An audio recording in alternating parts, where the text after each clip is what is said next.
आज प्रहार संघटनेकडून करमाळा जिल्हा परिषद पंचायत समिती उमेदवारी अर्ज दाखल केलेत. साधारण किती जागांवर ही निवडणूक लढवली जाते? हे आमचे प्रहार जनशक्ती पक्षाचे संस्थापक अध्यक्ष लोकनायक बच्चूभाऊ कडू यांनी जो शेतकऱ्याचा लढा उभा केला आहे, त्यामुळे आम्ही प्रहार जनशक्ती पक्षाकडून स्वबळावरती करमाळा तालुक्यात स्थानिक स्वराज्य संस्था निवडणूक लढवत आहे.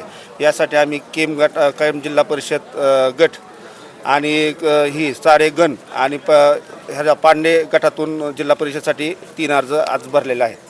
3 अर्ज भरलेले आहेत. साधारण कुठल्या मुद्द्यावरती ही प्रामुख्याने निवडणूक लढवली जाणार आहे? ही निवडणूक हे बच्चूभाऊ कडूंनी जे महाराष्ट्रामध्ये जे शेतकऱ्यांची कर्जमाफी असू द्या, दिव्यांगांचा विषय असू द्या, महिलांचा, वंचिताचा, धनगरांचा, मासेमारी, जे प्रत्येक संघटित असंघटित गटातील कामगारांचा या गोष्टीसाठी लढा जो उभा केला आहे, तो बच्चूभाऊंचे जे स्वप्न आहे, जातीपातीचं राजकारण सोडून जो गोरगरिबांसाठी हक्काने नेता मेला तर चालेल, पण आपला शेतकरी जिवंत, बाप जिवंत राहिला पाहिजे, ह्या ज्या गोष्टी बच्चूभाऊंच्या मनामध्ये आहे, याच्या उद्दिष्टाने आम्ही ही निवडणूक लढवत आहे. आणि शेतकऱ्यांचे, रस्त्याचे, कामाचे, ह्या वंचिताचे स्वतः मैदानामध्ये उतरून आम्ही हा प्रश्न सोडवण्याचा संकल्प केला आहे. शिवसेना, शिंदे गट असेल, राष्ट्रीय समाज पक्ष असेल, यांच्याबरोबर युती असल्याची देखील आपली चर्चा सुरू होती युती संदर्भात, त्याबद्दल काय? इथे आता आम्ही डायरेक्ट प्रहार जनशक्ती पक्षाकडून स्वबळाचा लढा दिला आहे.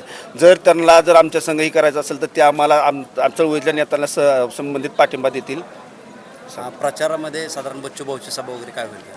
हां, भाऊंचा सकाळीच कॉल आला होता की बाबा तुम्ही तुमच्या ताकदीवरती किती उमेदवार लढतात ते आम्हाला लिस्ट पाठवा, मी सभेची तारीख तुम्हाला देतो. स्वतः बच्चूभाऊ कडू साहेब हे करमाळ्यामध्ये आमच्या प्रचारासाठी सभा घेणार आहेत.